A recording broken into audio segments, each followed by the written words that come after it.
Well, despite the hopeful vaccine news, COVID cases are still surging around the world. New lockdowns and restrictions are in place, and economies, they're certainly taking a hit. With me now from London is Simon Kennedy, Bloomberg's executive economics editor. Simon, it's great to have you on the show today. Let's start with the UK, where you are, of course. Now, the UK government made some serious mistakes in the rush to get billions of pounds of PPE and other services. What happened, and how is this affecting the economy?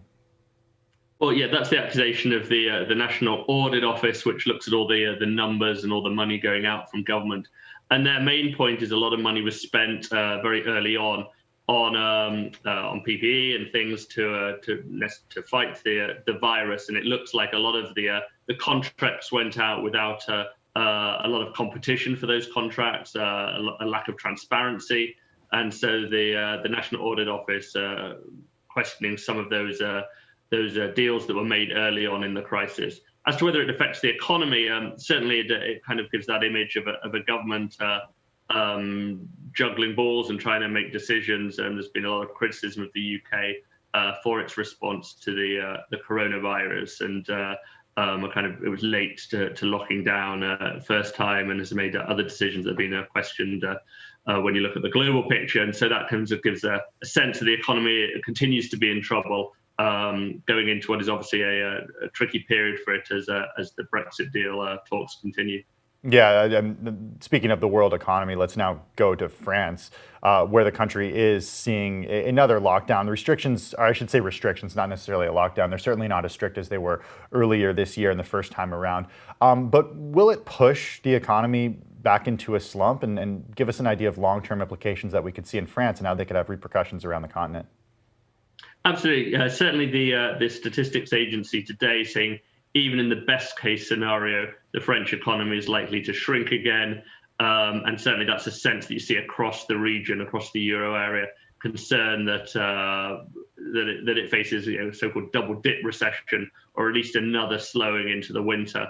And the longer this goes on, what's perhaps happening now is that you've had a shift from a short, sharp shock initially in those first lockdowns early in the year to a more enduring economic pain. So the talk of the V-shaped recovery that was discussed early on is over. We're now looking not just at a kind of a rapid recovery, which we've had in some quarters, but a sense that it's going to be slow going from here on in, and pressure on policymakers throughout the euro area to find ways of buoying that recovery. We're also getting more data this week from the United States as more and more retailers are reporting earnings and the way that consumers have been spending money in the most recent quarter. Consumer spending in the U.S. continues to fall here. It's expected to fall through the end of the year. I think that makes sense given that we're seeing more and more restrictions and people are holding on to their money rather than spending it at restaurants and the like. Travel certainly too. What do new curfews and restrictions mean for small businesses, which of course are the engine of the U.S. economy? So you're starting to see similar restrictions across America, curfews in Ohio, closing of movie theaters in Michigan, among other things. So those businesses that require footfall, require people going into them, are going to be in trouble, be they cinemas, be they restaurants. Certainly it's not a national situation, but there are key states. And the longer that happens, the less likely consumers will be to spend. And interestingly, actually, as Bloomberg reported this week, the consumer household finances are actually in pretty good shape.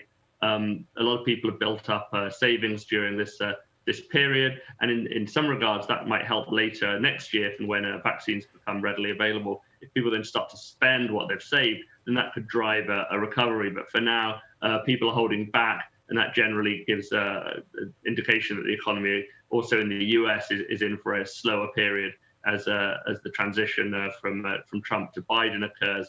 And again, pressure on policymakers there to come up with some spending to reduce the fallout from that period of slow growth. Yeah, I guess the big question is what could policymakers do, especially since President-elect Biden is likely going to have Republican control of the Senate.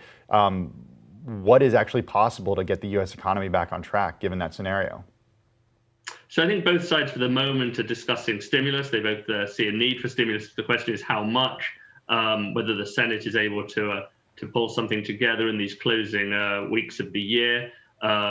Pressure from Donald Trump on some areas, bigger pressure from President Biden on stimulus going forward. He's talking about an aggressive stimulus plan when he gets in. But as you say, he'll run into what could be a Republican-controlled Congress and Senate, in which case some of his agenda, which obviously helped lead him to the White House, is going to be pushed back. So a lot of pressure from different parties, a lot of arguing over just what amount of stimulus is necessary and what form it should take.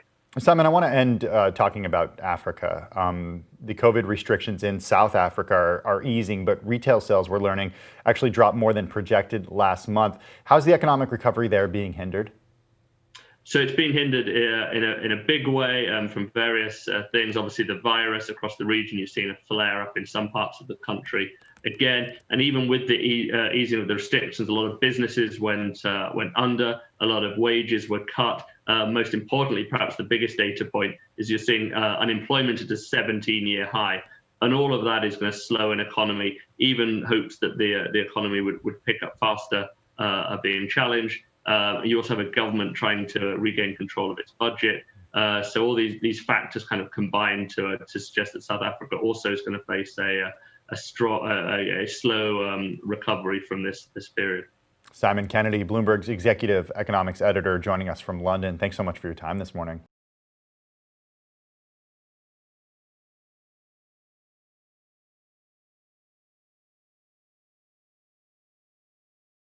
The biggest stories the moment they happen from around the globe. Subscribe to Bloomberg Quicktake now for insight in an instant.